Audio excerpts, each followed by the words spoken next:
Bhimrao sir. नमस्कार health partners. मैं निमित जियो team की ओर से आप सभी हेल्थ पार्टनर्स का हार्दिक स्वागत करता हूं। और सॉरी फॉर टेक्निकल एरर के कारण थोड़ा लेट हो गया है। तो जैसा कि आज हमारे साथ जुड़े हैं डॉक्टर भीम रेया सर। तो ये काफ़ी एक्सपीरियंस डॉक्टर हैं और काफ़ी तजुर्बा एक्सपीरियंस है डॉक्टर साहब को। तो आज इनसे आपको रूबरू कराते हैं। तो sir, please give me your introduction. Namaste, good morning to all of my colleagues and friends. So myself, Dr. Bhim Rai, I've done my MBBS and MD internal medicine from Government Medical College in Karnataka. Along with MD internal medicine, I have done fellowship in palliative care, MS in yoga therapy, certified in gestational diabetes management, fatty liver management, and evidence-based diabetes management. And even I have done certification course in artificial intelligence in healthcare from Indian Institute of Science. The main area of interest is metabolic disease, diabetes, and obesity. So today we will discuss in brief about the latest trend and the buzz we all hearing about the GLP. Okay. That's our area of discussion today. So shall we okay. continue? Yes sir, continue sir. Okay.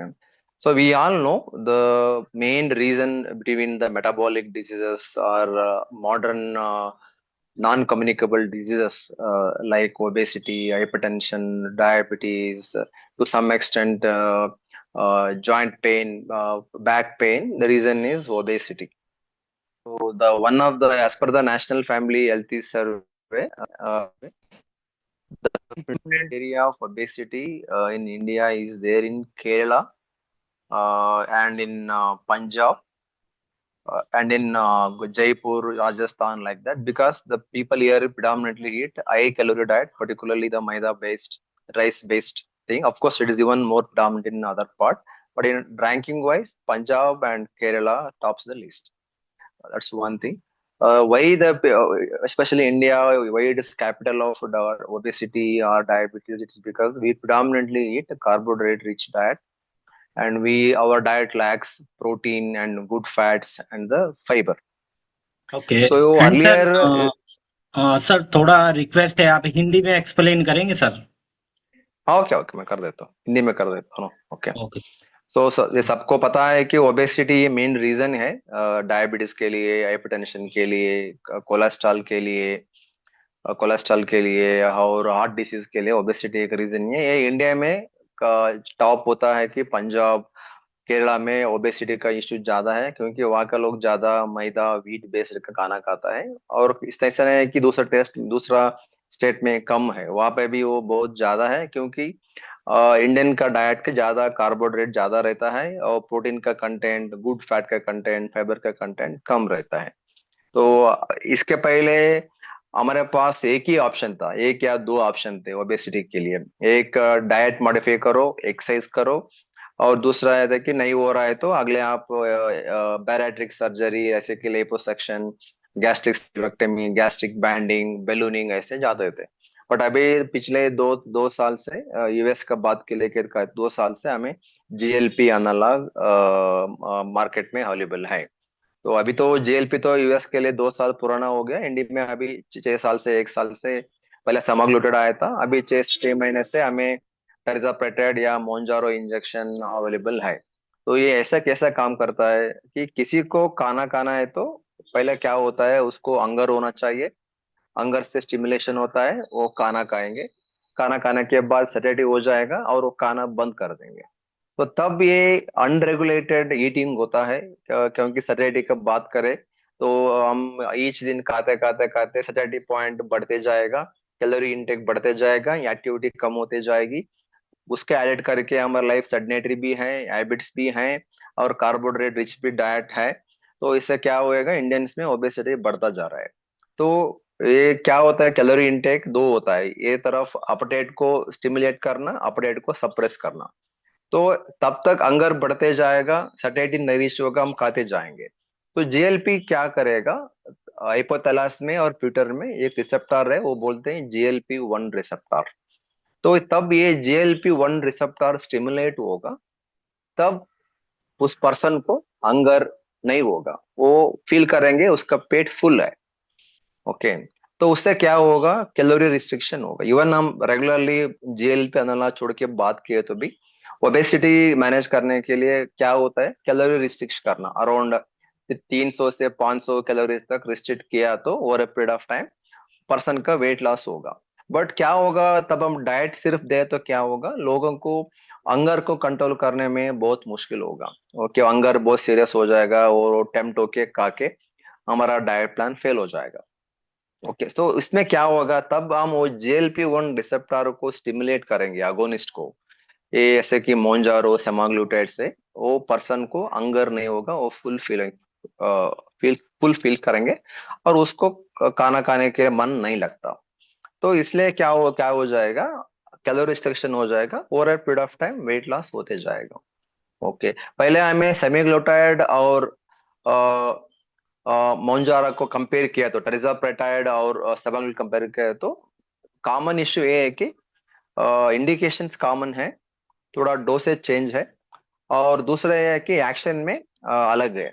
अभी हम semaglutide की बात किया तो वो सिर्फ GLP-1 analogue है, वेराज हम ट्रिजापेटाइड को बात किया तो ये डुअल एक्शन है, GLP analogue and GIP analogue भी है। ये ग्लूकोज इंसुलिन पेप्टिडोट्रोपिक हार्मोन होता है, वो इंक्रीजन होता है, तब ये पर्सन खाना खाएगा, वो रिलीज होगा, उससे इंसुलिन का सिक्रेशन होगा, और डायबिटीज का में ब्लड शुगर का कंट्रोल हो जाएगा। वो एक एक्शन है। दूसरा है, मैंने बोला ना, GLP-1 एनालॉग, वो हाइपोथैलेमस में ऐड करेगी और पर्सन फील करेगी फुल, तो इससे भी ब्लड शुगर कंट्रोल भी आ जाएगा और वेट लॉस भी हो जाएगा।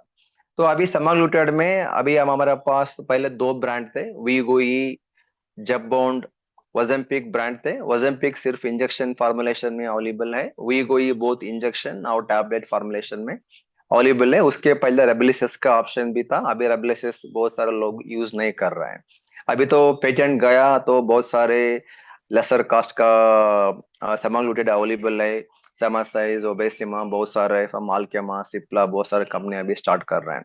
तभी तो अभी हम इंजेक्शन फॉर्मुलेशन में बात करें, ओरल टैबलेट में पहले क्या होना चाहिए, हमारा इंडिकेशंस, वो दोनों टेरिजापेटाइड वो मोंजारो वो समाग्लूटाइड वो इंडिकेशन सेम है। पहला इंडिकेशन क्या है, किसी का बॉडी मास इंडेक्स 30 का ऊपर हो, ये कॉमन इंडिकेशन है। और दूसरा इंडिकेशन क्या है, BMI 27, उसके साथ कोई ओबेसिटी रिलेटेड कॉम्प्लिकेशन, ऐसे मान लो कि ये डायबिटीज हो, प्री डायबिटीज हो, हाइपरटेंशन हो, इस्कीमिक हार्ट डिसीज हो, स्ट्रोक हो, नहीं तो फैटी लिवर के हम फैटी लिवर फाइब्रो स्कैन करवाए, वो FT F3 स्टेज में आए तो तब हम मोंजारो या ट्रेजापेटाइड या समाग्लूटाइड स्टार्ट कर सकते हैं। अभी समाग्लूटाइड का बात करें तो, इंजेक्शन की बात करें तो वीकली एक बार लेना है, पहले स्टार्ट करना है 0.25। ऐसे नहीं है कि लोगों का वेट ज्यादा है कि मैं डायरेक्ट 2.5 mg स्टार्ट, ऐसे नहीं चलेगा। Always start with lowest dose. Okay, semaglutide 0.25 mg injection लेना है। टैबलेट की बात करें तो वीगोई टैबलेट का गोली आएगी, वो 1.5 mg से स्टार्ट करेंगे। रेबलिसिस है तो 3 mg के स्टार्ट करते थे। सो आप 0.25 mg का एक महीने का, हर वीक का 4 वीक्स का डोज होने के बाद पेशेंट को रिव्यू करना है, उसका टॉलरेंस अच्छा है, साइड इफेक्ट्स नहीं है, वो मॉनिटर कर रहे हैं तो अगले महीने से 0.5 mg को बढ़ाना है। 0.25 mg पेशेंट को बताना है कि इससे आपका कोई वेट लॉस नहीं होता, इस जस्ट शुरू कर रहे हैं, इनिशिएशन है, हो सकता है बट चांसेस बहुत कम है। तो अगले महीने 0.5 mg हर वीक को लेना है। किस दिन वो स्टार्ट करेंगे, इसी दिन अगला डोज भी लेना है। और एक महीने 0.5 mg लेने के बाद उसका 3 to 5 kg का वेट लॉस हो रहा है तो आप same dose 0.5 to 5 mg continue कर सकते हैं। उसके साथ वेट लॉस नहीं हो रहा है तो आप next should go to next dose 1 mg, maximum up to 2.4 mg जा सकते हैं। बट ईच डोज आप क्या प्रिस्क्राइब करते हैं, मिनिमम 1 मंथ को लिए ट्राई करना है और रेस्पॉन्स को ऑब्जर्व करना है। 3 to 5 kg का हो रहा है तो आप कंटिन्यू कर सकते हैं। ऐसे डायबिटीज की बात कर रहे थे भी, वो भी ऐसे होता है कि 0.25 से स्टार्ट करें, उससे कंट्रोल ब्लड शुगर कंट्रोल नहीं आएगा, तब 0.5 mg करेंगे, 0.5 mg का रिजल्ट आ रहा है तो आप सेम कंटिन्यू कर सकते हैं, नहीं तो नेक्स्ट डोज 1 mg, 1.7, 2.4 मैग इंजेक्शन दे सकते हैं। टैबलेट की बात करें तो 1.5 mg 1 महीना, वो चालू करने के बाद आप 4 mg जा सकते हैं। 4 mg पर रिजल्ट आया कंटिन्यू करें, नहीं आए तो 9 mg को बढ़ाइए, उसको भी नहीं आ रहा है तो आप 25 mg को भी दे सकते हैं मैक्सिमम डोसेज। और दूसरा ये है मोन्जारोको या थाइजापेटाइड का बात करें तो ऑलवेज 2.5 mg से स्टार्ट करना है पहला महीना, वीक में एक बार। उसको वो भी जस्ट इनिशिएशन रहेगा, उससे इतना अच्छा रिजल्ट नहीं आएगा। टॉलरेंस अच्छा है तो आप 5 mg को बढ़ा सकते हैं। 5 mg को रिजल्ट आ रहा है, ब्लड शुगर कंट्रोल हो रही है, वेट लॉस हो रहा है, सेम कंटिन्यू कर सकते हैं, नहीं तो नेक्स्ट डोज 7.5 mg जा सकते हैं। उसका रिजल्ट आया कंटिन्यू करें, नहीं तो नेक्स्ट डोज 12 mg 15 mg तक मैक्सिमम जा सकते हैं। तो ऐसा इनिशिएशन होता है। और क्या होता है, अभी मान लो कि आप इंजेक्शन दे रहे हैं, कि वो किस दिन पेशेंट लेगा, अभी वो को फ्राइडे को ले रहे हैं को हर बार इंजेक्शन फ्राइडे को लेना है। मैक्सिमम 3 दिन का डिले नहीं करना है।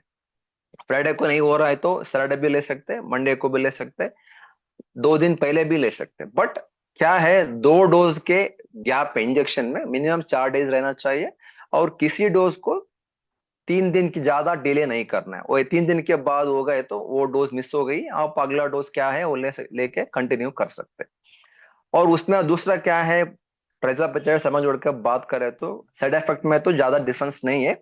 बट क्या है, प्रेजापेटाइड में साइड इफेक्ट का इंसिडेंस अकरेंस थोड़ा कम रहता है, बट वो कॉमन है। कॉमनली क्या होता है, 30% लोगों में nausea, vomiting, loose motion, bloating ऐसे हो सकते हैं। यूजुअली तब हम शुरू करेंगे उस दिन ज्यादा होगा, second day, third day, fourth day में कम हो जाएगा। आप चाहे तो बहुत अनबियरेबल है तो ऐसा कुछ है तो आप उसके लिए pantoprazole, PPI, probiotic, anti emetic medication देके वो मैनेज कर सकते हैं। या बहुत इंट्रैक्टेबल है, मैनेज नहीं हो रहा है तो स्टॉप करके थोड़ा टाइम देके फिर स्टार्ट कर सकते हैं। वो ऐसा होता है। और दूसरा क्या होता है, नेक्स्ट साइड इफेक्ट क्या होता है, वेरी रेयर साइड इफेक्ट में क्या होता है, अक्यूट पैंक्रेटिस हो सकता है 10%। किस में ज्यादा हो सकता है कि वही अल्कोहलिक है, इसमें गाल ब्लैडर का स्टोन है, और लिपिड मेटाबॉलिज्म ट्राइग्लिसराइड के ऊपर है तो थोड़ा काशियस रहना है। हो सकता है तो पहले वो ट्रीट करे पॉसिबल हो तो, नहीं तो क्लोज मॉनिटरिंग कर सकते हैं। ऐसा नहीं है कि कॉन्ट्रा इंडिकेशन है, दे सकते हैं, बट पेशेंट को इन्फॉर्म करने हो सकता है। तो अब काफी लोगों को पता है कि कैसा वो प्रेजेंट करता है, एक्यूट पैंक्रेटिस, सीवियर पेट दर्द रहेगा, बैक के लिए इरिटेट करेगा, ये सब रहेगा। तब इमिडिएटली अस्पताल जाना है और ड्रग को कंटिन्यू नहीं करना है। ओके, ये साइड इफेक्ट सेजापेटेड भी हो सकते हैं। नेक्स्ट कॉम्प्लिकेशन क्या हो सकती है, अक्यूट किडनी इंजरी हो सकती है। ड्रग से नहीं होता, क्या होता है, ड्रग का ऐसे इंजेक्शन लेने के बाद उसका लूज मोशन ज्यादा हो गया, वॉमिटिंग ज्यादा हो गया, तो हम उसको बोलना है कि अच्छा तरह हाइड्रेशन मेंटेन करें, मिनिमम 3 लीटर से 4 लीटर का पानी पी लीजिए, तो वो एक्यूट किडनी इंजरी नहीं होगा, क्योंकि रिहाइड्रेशन मेंटेन रहेगा। ऐसे नहीं है कि हम डिक्लोफेनाक दे रहे हैं उससे किडनी, ऐसे नहीं होगा। ड्रग से डायरेक्ट इंजरी नहीं होगा, उससे कॉम्प्लिकेशन है कि वॉमिटिंग, लूज मोशन से किडनी इंजरी हो सकती है। ये एक दूसरा हमको ध्यान रखना है। और कौन लोग ये इंजेक्शन नहीं ले सकते, वो है कि इसी का फैमिली में medullary carcinoma of thyroid, main syndrome का हिस्ट्री हो, और इंजेक्शन नहीं लिया, टैबलेट रिएक्शन हो गया, अनाफिलैक्सिस हो गया, वो नहीं ले सकते। टाइप 1 डायबिटीज है वो नहीं ले सकते। और किसी का पहले क्रोनिक पैंक्रेटाइटिस का, एक्यूट पैंक्रेटाइटिस का हिस्ट्री है तो वो उसमें देना मना है। ये होता है। बट एक ऐसा नहीं है कि सिर्फ गोली खाने से सब ठीक हो जाएगा। उसके साथ हम पर्सन को बोलना है, डाइट एक्सरसाइज फॉलो करना है, डाइट में कार्बोहाइड्रेट कम करे, प्रोटीन बढ़ाना चाहिए, पर्टिकुलरली दाल से ऑरिजिन का, नहीं तो एग, चिकन, फिश लेना है। ऐसे ज्यादा सारा पोर्क, बीफ का अवॉइड करें, क्योंकि वो गुड क्वालिटी प्रोटीन नहीं रहेगा। उसके उसके साथ एक्सरसाइज भी करना चाहिए, minimum 45 minutes a day, at least 8,000 to 10,000 steps को टारगेट रखना है। और दूसरा क्या होता है, किसी भी वेट लॉस में क्या होता है, क्या होता है कि मसल लॉस होता है, वो रेजिस्टेंस ट्रेनिंग नहीं किया तो एटलीस्ट वीक में 3 बार वो रेजिस्टेंस ट्रेनिंग किया तो मसल लॉस का ऐसा नहीं कि ये टैबलेट लेने से होगा। कैसे भी आप वेट लॉस के लिए टारगेट करें, उसमें ये रिस्क रहता है, वो कम करने के लिए रेजिस्टेंस करना बहुत जरूरी है, उससे मसल लॉस नहीं होगा, और वो साइकोलॉजिकली भी बहुत फिट रहेंगे, फिट दिखेंगे, और सिम्टम मैनेज करना भी बहुत इजी हो जाएगा। तो ये दूसरा ही है। और तब तक लेना है, डायबिटीज के बारे में करें तो जिंदगी भर लेना की जरूरत पड़ेगी। ओबेसिटी की अब बात करें तो मिनिमम 6 महीने से 1 साल तक वो डाइट एक्सरसाइज फॉलो करके, वो हमारा टारगेट बीएमआई क्या होता है 2023, उसका हमारा टारगेट बीएमआई होता है 22 to 23, उस टारगेट तक आप कंटिन्यू कर सकते। एक बार टारगेट रीच हो गया है तो डाइट एक्सरसाइज में पेशेंट को रख के आप इंजेक्शन टैबलेट बंद कर सकते, और पेशेंट को बता सकता है, बोलना चाहे कि वो डाइट एक्सरसाइज नहीं किया तो ये वेट बैक आ सकती है, फिर भी आ सकती है। सो मैंने, ऐसे नहीं है कि हम एक बार हमने वेट कम कर दिया, ऐसे नहीं होगा। वो lifestyle modification, calorie restriction, proper diet, exercise जिंदगी भर होना चाहिए। ये पसंद भी, क्योंकि बाद में वो आके हमको भी क्वेश्चन करेंगे, आपने ले लिया फिर आ गया। ऐसे नहीं है कि हम इंजेक्शन स्टॉप कर रहे हैं इसलिए आ रहा है, इसलिए आ रहा है कि लोग डाइट एक्सरसाइज मेंटेन नहीं कर पा रहे हैं, तो उसको हमको बहुत ध्यान देना चाहिए। तो ये इन ब्रीफ इसके बारे में है, तो आपको कोई डाउट है तो आप मुझे पूछ सकते हैं। और दूसरा मैंने बोल गया कि समाग्लूटाइड में अराउंड 1.52% पीपल में ischaemic, non ischaemic optic neuropathy है कि ब्लाइंडनेस का रिस्क रहता है। पर्टिकुलरली कि किसी का पीपल अनकंट्रोल डायबिटीज है, उससे उसको डायबिटिक रेटिनोपैथी है, तो उस लोगों को स्क्रीन कर रहे हैं। तो किसी का प्रोलिफेरेटिव रेटिनोपैथी है डायबिटीज की वजह से, नहीं तो नॉन प्रोलिफेरेटिव है, तो उसको थोड़ा कॉशियस रखना है। क्यों होता है कि सडनली क्या होता है, समाग्लूटाइड टिर्जापेटाइड से ग्लाइसेमिक कंट्रोल बहुत अच्छा हो जाएगा। तो सडन ग्लाइसेमिक कंट्रोल हो जाएगा तो उससे टॉक्सिसिटी होके वो person ischaemic optic, non ischaemic optic neuropathy होके ब्लाइंडनेस आ सकती है। तो इस लोगों को थोड़ा रिस्क और बेनिफिट्स को एक्सप्लेन करके इंजेक्शन देना है, पर्टिकुलरली सेमाग्लूटाइड। और कास्ट की बात करें तो अभी मोन्जारा का, टेज़ापेटर का कास्ट होता है 10,000 बिगिनिंग डोज पे, और मैक्सिमम डोज 25,000 तक जा सकती है। अभी तो समाग्लूटाइड बहुत कम हो गया डोज, अभी तो कास्ट बिकॉज ऑफ पेटेंट निकल गया, तो अभी इसका क्या होता है, 2,000 to 5,000 रेंज में अभी कास्ट चल रहा है। तो अभी ब्रीफ ये हो गया, तो किसी को कोई डाउट है तो I will be happy to answer. Okay sir, thank you so much sir. और आपने काफी बारीकी से समझा है। और सर क्वेश्चन आया है अभी sir, what is the natural way to stimulate GLP hormone cells of stomach, I cells of stomach? No, natural ये है कि हम ज्यादा तरफ आई फाइबर डाइट का खाए तो तब हम फुल रहेंगे, तो गैस्ट्रिक एम्पटिंग स्लो हो जाएगी। ज्यादा तरफ हम ऐसे कि क्या बोलते हैं, ऐसे कि cold drink, soft drink, juices, high sugar content वाला पता क्या होता है, स्टमक एम्पटिंग बहुत फास्ट हो जाएगा, तो बार बार हमें अंगर लगेगा। आप ज्यादा तरफ के ऐसा खाना को चूज कर रहे हैं वो स्लो गैस्ट्रिक एम्प, ऐसे कि good I fat diet, I protein diet, और ज्यादातर फाइबर का डाइट रहे तो हमारा डाइजेशन स्लो हो जाएगा, उससे हम फुल फील करेंगे। तो वो एक तरीका है। अभी तो दूसरा एक भी मार्केट में बात हो रहा है, बर्बरिन का, ऐसा एक आयुर्वेदिक सप्लीमेंट है, वो भी उसमें अभी भी अथेंटिकेटेड रिजल्ट्स आना चाहिए, वो भी आप ट्राई कर सकते हैं। और दूसरा क्या होता है, और स्ट्रेस, उससे भी हम स्ट्रेस नहीं मैनेज कर रहा है तो फ्रीक्वेंट ईटिंग ज्यादा हो जाएगी, तो उससे भी ओबेसिटी बढ़ सकती है। तो ये नेचुरल वे है। और दूसरा ये है कि आप पानी भी पी के भी आप अंदर को सप्रेस कर सकते हैं। Okay sir, thank you. और कोई हमारे हेल्थ पार्टनर जिनका क्वेश्चन है? बोलिए। सर एक और क्वेश्चन है sir, it is both by taking risk on neon और फॉर फैट लॉस? समझा नहीं सर, आप रिपीट कर सकते हैं? Sir it is both by taking risk on for fat loss. हाँ, डॉक्टर अल्ताफ रई सर, आप कॉल पर हैं वेबिनार में? जी मैं हूँ। जी जी, पूछिए सर, क्वेश्चन पूछिए। Sir my self doctor Altaf. हाँ सर, सर नमस्ते, बोलिए। मैं मेरा सवाल ये था, is it worth to taking risk on नायोन by having the GLP just for the filling of the cravings and as well as to lose the fat? Okay, देखो इसमें I can give an answer in both way. देखो मेरा experience देखा तो मैं आज तक ऑलरेडी मोर देन 300 पेशेंट को प्रिस्क्राइब किया हूँ, वो जीएलपी सेमाग्लूटाइड भी हो या मोन्जारो मोन्जारो तो मोर देन 200 पेशेंट को मैं प्रिस्क्राइब किया हूँ। आज तक एक पेशेंट का भी मैं ये तकलीफ नहीं देता हूँ।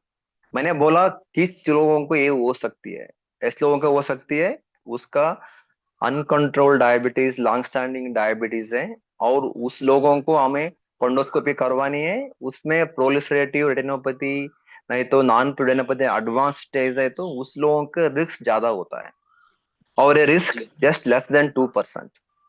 ओके, नहीं इंतजार है सर, कि हर लोगों का ये होगा। पर सर जामा जामा यूनिवर्सिटी की जो रिसर्च आई थी सर, जैसा मैंने सर नेट पर भी एनसीबीआई की जो साइट हम्म। है उस पर पढ़ा था कि जो ओबेस पीपल हैं, for example the category more than 2, तो उनको जो हाँ। है वो नायॉन होने के चांसेस 7 इन 10,000 है। तो sir 7 is also big number sir, if we consider the blindness in the society. तो it is not, I think it is not worth it. But sir आप क्या कहते हैं इस पर? आप मतलब ज्यादा जानकार है sir. No see it's like मैं क्या बोल रहा हूँ कि it's like it's more of like social media. Okay, ऐसे नहीं बोल रहा हूँ कि मैं बेनिफिट क्या है तब हम बेनिफिट के बारे में नहीं सोचते, तब नेगेटिव दिखा है तो बेनिफिट कम भूल जाएंगे। ओके, वो एक क्या बोलता है कि अब एक स्टेटमेंट है कि woman mind always clings on the negativity. आप दूसरे पर बट सोचे सर वो। But sir, personally, I have taken this semaglutide subcutaneously, 0.25 mg, and I just came to conclusion that it caused dryness in the eye, and it also causes the little bit of irritation in the eyes, because I have taken it and I personally has just got these symptoms. So I stopped it taking it, because I don't think that taking the risk on the eyes in exchange of just fat loss. Know that is obviously it's like one has to go through the risk and benefit, but आज तक तो मैंने तो there are not any much report reserve semaglutide से वो report हुआ है non ischaemic optic neuropathy. Okay. Sir, one more thing I want to ask to you about it, that is it community level of experiment by semaglutide? Because there is data is only available of 60 to 70 years of only use in the society, but there is no more data of this medication, more than 20 years का data हमारे पास नहीं है। नहीं नहीं नहीं, before it coming in the trial it will be out, it was put on trial for at least 15 years, no, before it comes to But sir, but marketing. sir, I have read it in community medicine that there is 4 to 5 steps completely. So after Yes, yes, third steps of trial, sir, there is FDA approval, and then it yes, will yes, be available for the community, as you know. yes, So yes. whole population will use it, but the long-term effects and long-term side effects will only consider after using by the whole population of this world. So No, see then one we thing will will conclude. Hmm. see Altaf, see it has come to India after 2 years in the US market. It's not that Only 2 years. yeah, yeah. You see, it was semaglutide is there from very long time, and tirzepatide is almost released in the 2025, 24 itself in the US. It's already been tested in the US population.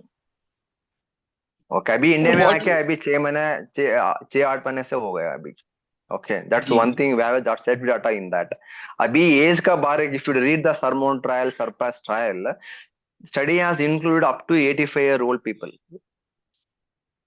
85 year के बाद करना है तो 85 लोग तो नहीं मिलेंगे ना सब्जेक्ट्स, नहीं नहीं। वो तो है, नहीं मिलेंगे। तो अभी तो यूरोप में तो अभी 10 साल के भी अप्रूव हो गए, यूरोप यूनियन अप्रूव किया 10 years above you can try. अभी तो 6 to 10 years they are trying, that is there. But अभी इसके बारे में सोचा, अभी ऐसा नहीं है कि हम जिंदगी भर ये गोली लेना है ओबेसिटी के लिए। You are taking it only for 6 months to 1 year.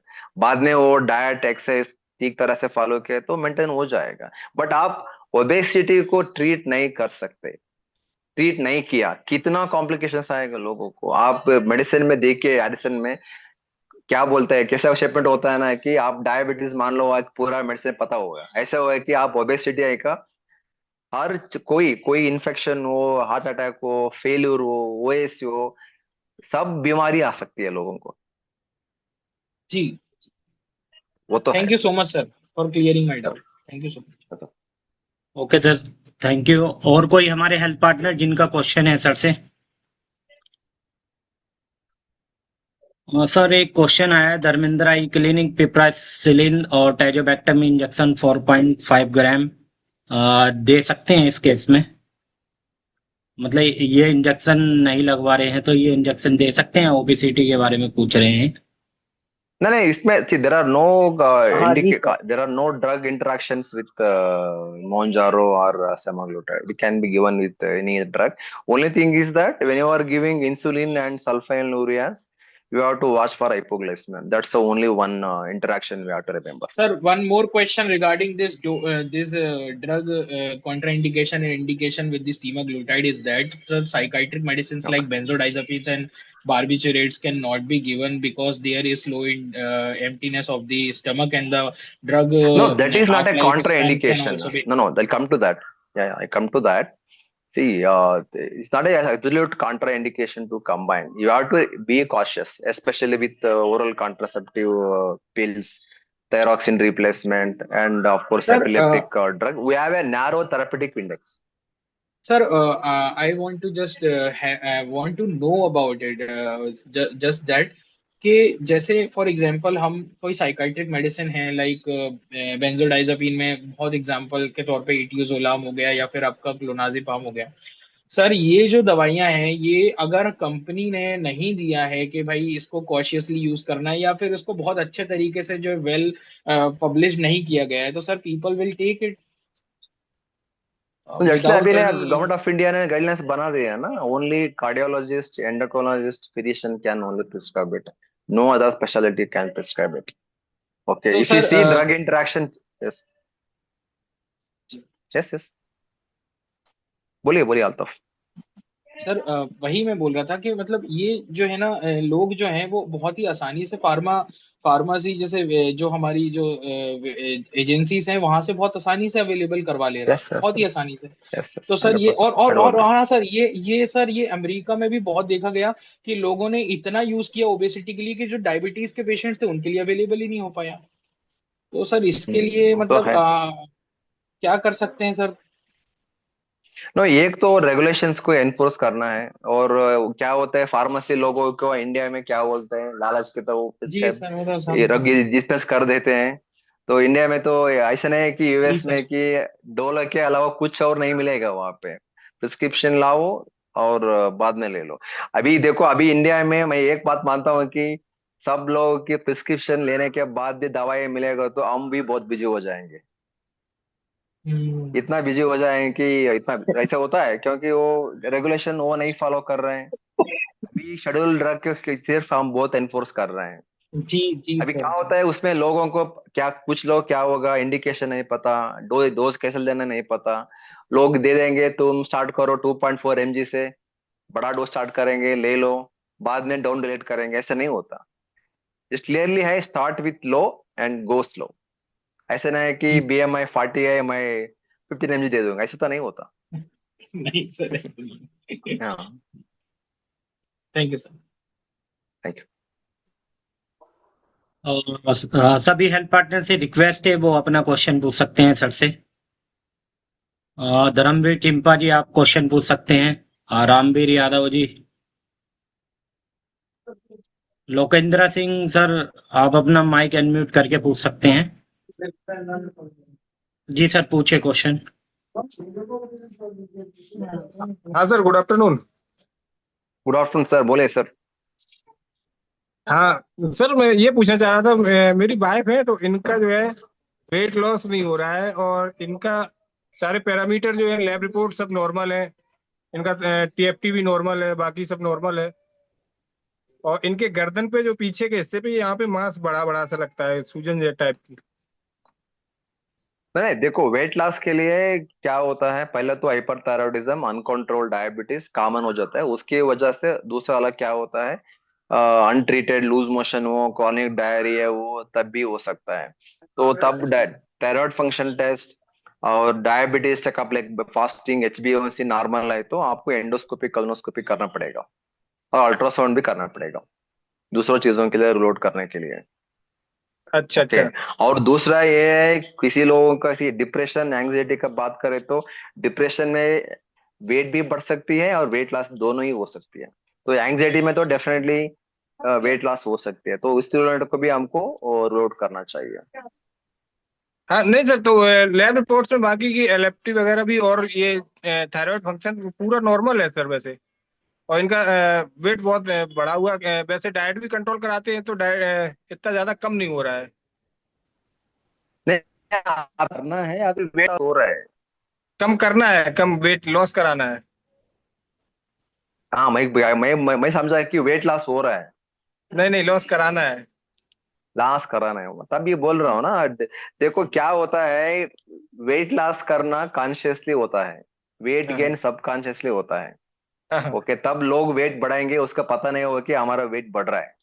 हाँ। ओके तब वेट लॉस करेंगे लोग कॉन्शियस होकर रोज चेक करेंगे ऐसे लगता है हो रहा है। वही एक बात। दूसरा दूसरा ये है कि डाइट एक्सरसाइज कंसिस्टेंटली रहना चाहिए 6 महीने से 1 साल तक स्ट्रिक्टली किया तो वो कंट्रोल पे आ जाएगा। ओके ऐसा नहीं कि मैं 1 महीने करूंगा 2 महीने करूंगा ऐसा नहीं। ओके और महीने में मैक्सिमम आप 2 या 3 के 3 केजी का 3 to 5 केजीज का टारगेट रखना है।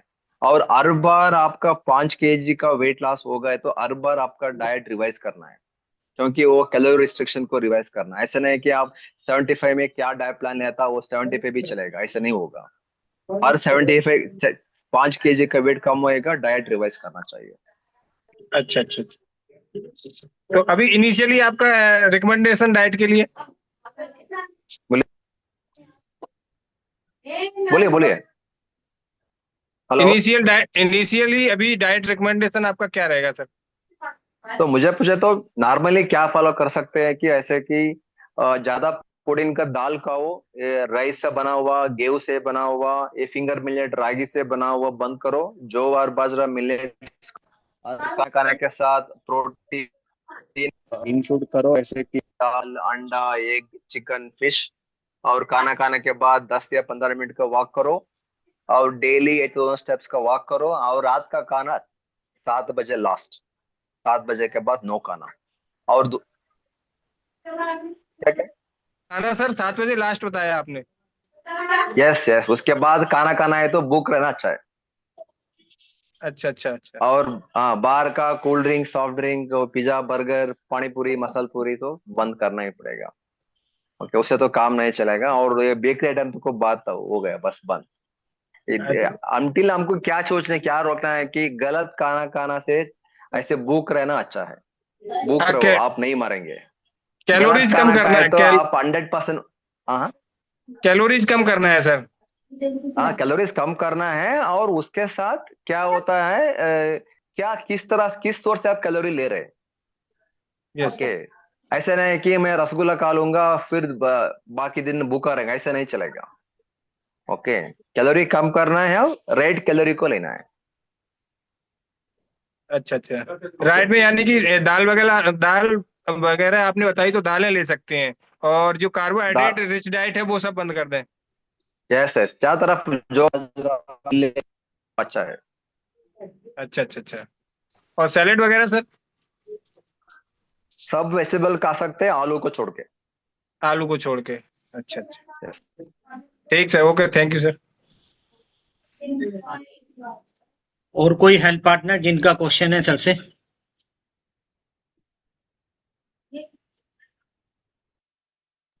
हेलो। नमस्कार सर। हाँ सर पूछिए। मेरे सर से दो क्वेश्चन है सर। एक तो सर पेट दर्द के जो पेशेंट आते हैं तो उनमें सर बस्कोपेन और डोटावरिन दो तरह के इंजेक्शन आते हैं। तो इन दोनों में से कौन सा चीज देने ठीक रहेगी? और दूसरी चीज सर, आपने अभी बोली कि 7 बजे तक आपको खाना जो आपका है फिनिश कर लेना चाहिए। हमारे इतने हेल्थ पार्टनर है सर, सभी को सर अधिकतर पेशेंट हमारे शाम को 6 बजे बाद ही आते हैं। और हमारा भोजन लगभग लगभग 9-10 बजे के बाद ही होता है, एक तरह से मान के चलिए।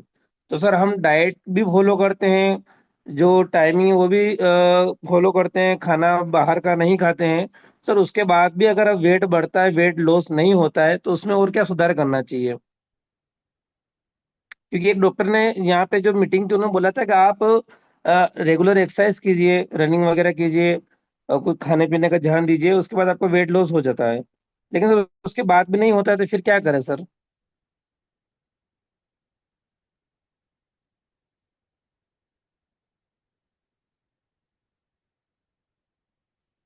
सर आप म्यूट है सर, माइक पर क्लिक कर लीजिए। Sir clear. सर आप म्यूट है सर। सर आपकी वॉइस नहीं आ रही है सर, आप म्यूट हैं। अब आ रही सर अंकित आवाज? इनको। नहीं मैं यस यस अभी आ रहा है ना, मैं क्या बोल रहा यस। हूँ, पहले किसी का थायराइड का इश्यू है, डायबिटीज का इश्यू है, ऑब्स्ट्रक्टिव स्लीप अपने का इश्यू है और कुशिंग से सिंड्रोम है, पहले वो लोड करना पड़ेगा।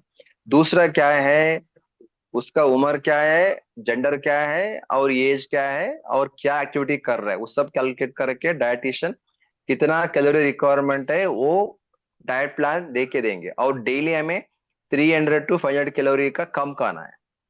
ओके, कम खाना है और कंसिस्टेंटली ये करना है 6 महीने से 1 साल तक। और कैसे नहीं कि दुनिया ऐसा डाइट प्लान हम 100% फॉलो नहीं कर। आप बाहर गए तो इतना टेम्पटिंग हो जाए कि आप खा के बैठ जाएंगे। ओके, तो ऐसे होता। ओके, तो ऐसा होता, तो इसलिए क्या होता है, कंसिस्टेंसी और इज द की। लोग पता है बट लोग कंसिस्टेंट नहीं कर पाते। ओके, और दूसरा ये है उसके बाद भी नहीं हो रहा है तो आप समाग्लूटाइड टर्जापिटाइड ले सकते हैं। और क्यों 7 बजे खाना नहीं करेंगे, खाएंगे और सो जाएंगे, वो सब क्या हुआ, वो बर्न नहीं होगा, स्पेंड नहीं होगा, वो फैट बन जाएगा।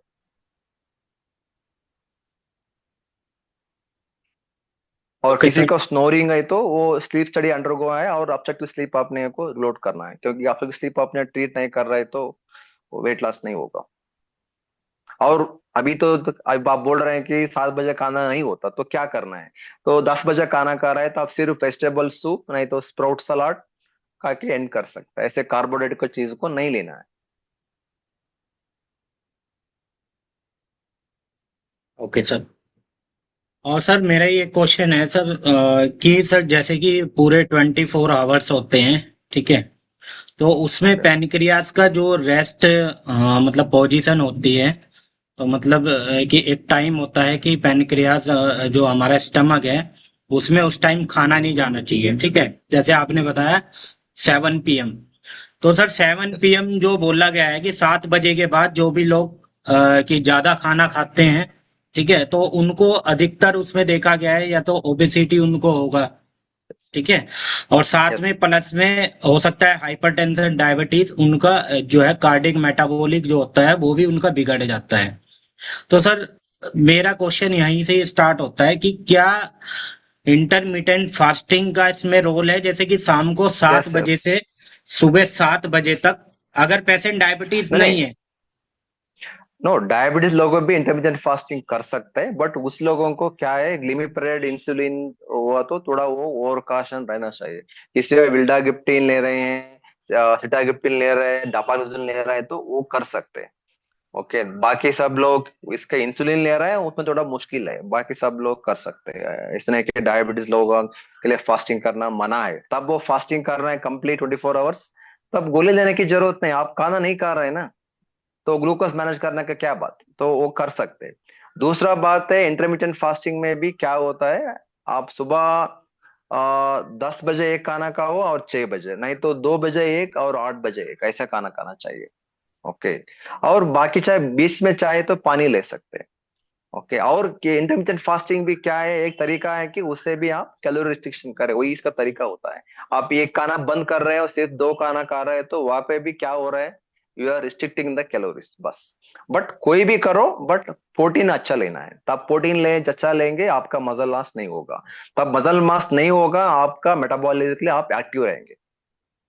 ओके। और सर जो पेशेंट ऑलरेडी जो है ट्रीटमेंट पे है, जैसे कि फीमेल पेशेंट की बात करते हैं कि पेशेंट को ऑलरेडी उसका वजन भी ज्यादा है, ठीक है, अराउंड 85 के आसपास है, और उसको कि मेटफॉर्मिन जो है पीसीओडी चल रहा है, उसका पीसीओडी में एक टैबलेट चलती है मायोसिस्ट, तो उसमें मेटफॉर्मिन भी होता है। तो सर मेटफॉर्मिन का कहीं रोल है सर कि वजन कम करने में? नहीं नहीं, चार तरफ नहीं, ये वेट न्यूट्रल है, पहले बोलते थे, बट एफिकेसी कंपेयर करे तो इतना तो नहीं होता। ओके, तो सर ये जो सीमा ग्लूटाइड आपने बताया, तो इनका एलएफटी पे मतलब कि पेशेंट की एलएफटी बिगड़ी हुई है, रिपोर्ट्स लाइक कि ट्राइग्लिसराइड जो है वो बढ़ा हुआ है, या एलडीएल एचडीएल, तो उसको भी कम करता है सर साथ में? नहीं नहीं, फैट इज, देखो, इससे किडनी का इंजरी, लिवर का इंजरी नहीं होगी। ओके, किसी को फैटी लिवर है, नॉन सिरोटिक, क्या बोलते हैं, नॉन अल्कोहलिक सिरोटिक हेपेटाइटिस ऐसा बोलते हैं, इससे फैट से हो रहा है, वो इंप्रूव करेगी। ये it will reverse fatty liver, उससे आपका लिवर फंक्शन टेस्ट इंप्रूव हो जाएगा। Okay sir, thank you sir. और कोई हमारे हेल्थ पार्टनर जिनका सर से क्वेश्चन है पूछ सकते हैं वो?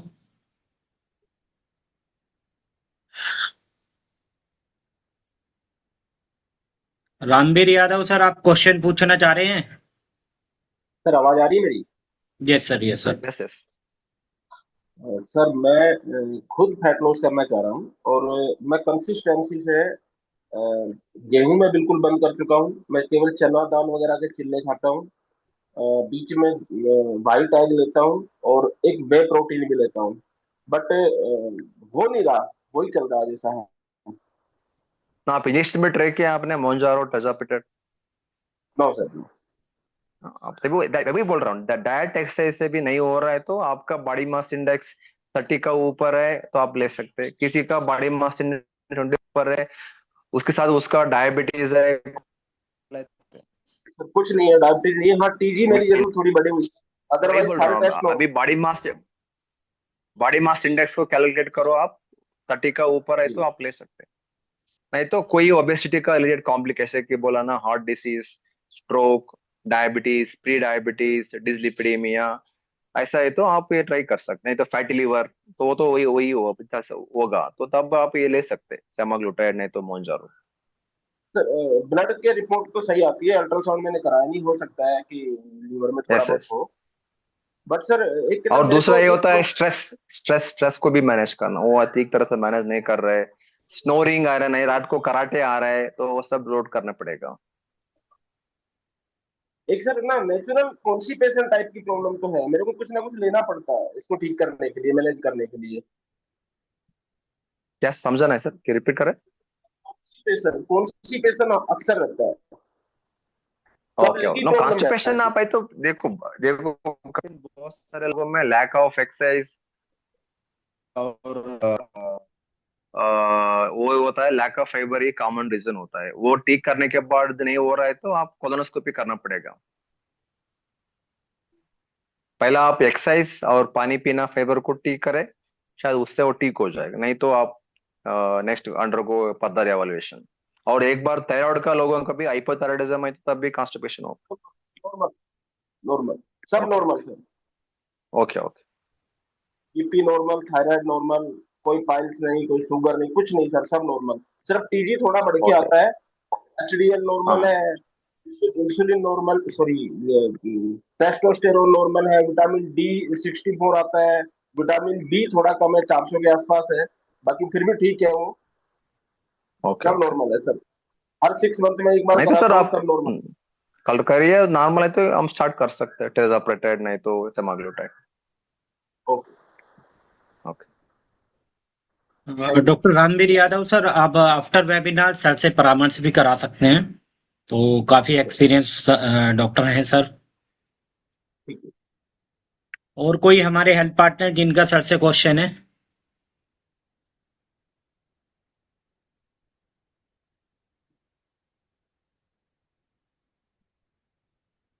New Life Health Care, doctor Kamlesh Kaurav sir.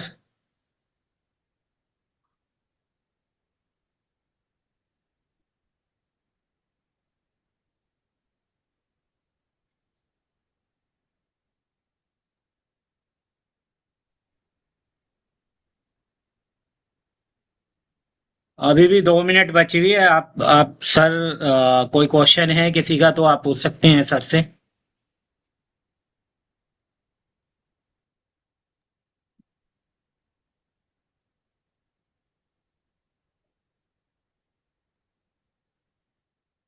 Dharmendra ई क्लिनिक सर, आप अपना क्वेश्चन पूछ लीजिए एक बार सर से।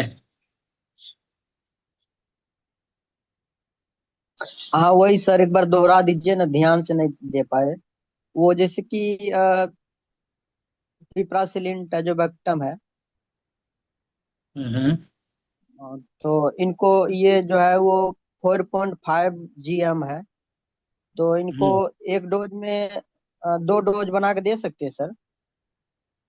नहीं नहीं, ऐसा नहीं दे सकते। सिंगल डोज ही देना पड़ेगा? नहीं नहीं, सिंगल डोज ऐसे नहीं दे सकते कि सिंगल डोज को कोर्स रहेगा ना, इतना लेके 7 दिन 5 दिन 10 डे ऐसा को कोर्स रहेगा ना। हाँ यहाँ पे है सिंगल डोज है, ये वाइल है, एंटीबायोटिक है। नहीं, वही बोल रहा हूँ, 4.5 ग्राम का वो इन्फ्यूजन डालने पड़ेगा, डेली 3 बार देना पड़ेगा। ओके, ऐसे सिंगल डोज ऐसे काम नहीं चलेगा, क्योंकि उससे बाद में रेजिस्टेंस आ जाएगा। अच्छा। अच्छा, डेली हाँ। 3 डोज, इसको कितना डोज में देना है सर? नो, डेली 3 डोज देना पड़ेगा, 3 डोज सुबह शाम रात को। 4.5 ग्राम, किसी का किडनी का प्रॉब्लम है तो डोज 2.25 ग्राम 3 बार हो जाएगी। अच्छा, डायबिटीज पेशेंट है, थोड़ा पैरालिसिस हाँ भी दे है। सकते, या ऐसे दे सकते हैं। डायबिटीज तो उससे नहीं है, डायबिटीज के कोई कनेक्शन नहीं है, क्योंकि इन्फेक्शन है तो दे सकते हैं। हाँ तो इनको 3 डोज में इसको दे सकते हैं, कोई दिक्कत नहीं ना? हाँ ऐसे दे सकते हैं, और मिनिमम 7-10 डेज को देना पड़ेगा रेस्पॉन्स को देखकर। तो इनको 7 डेज देना पड़ेगा कि इसको 3 डे में खत्म करना है, 3 टाइम नहीं में? सर, नहीं सर, नहीं हुआ। नहीं सर, नहीं। दिन में 3 बार, मिनिमम 7 to 10 डेज। कभी कभी 14 डेज दे सकते, भी दे सकते हैं, कभी sepsis हो ऐसा हुआ तो। अच्छा, एक डोज में और कितना देना है सर? 4.5 ग्राम सर, एक डोज में। जी जी धर्मेंद्र सर, थोड़ा सा आपसे ना रिक्वेस्ट है, देखिए कि आप ना पेशेंट की कंडीशन देख करके और एक बार डॉक्टर साहब से परामर्श करा करके तभी आप इंजेक्शन जो है वो अप्लाई करना, क्योंकि डायरेक्ट जो है विदाउट के परामर्श के वो हो सकता है कि सेफ ना हो पेशेंट के लिए। तो इसलिए आपको सर बाद में सारा समझा देंगे, डोज के बारे में भी सब कुछ। हाँ सर, वो मेडिसिन का एक्सपायरी डेट 2 महीना बचा हुआ है, तो दे सकते हैं, कोई दिक्कत नहीं ना सर? हाँ यस यस, दे सकते, 2 महीने प्लस दे सकते। ठीक है हाँ तो धर्मेंद्र सर, तो आफ्टर वेबिनार जो है आप बात कीजिए सर से, अगर आपके पास पेशेंट है तो एक बार परामर्श कराइए जरूर। और ओबेसिटी का पेशेंट है तो उसको भी।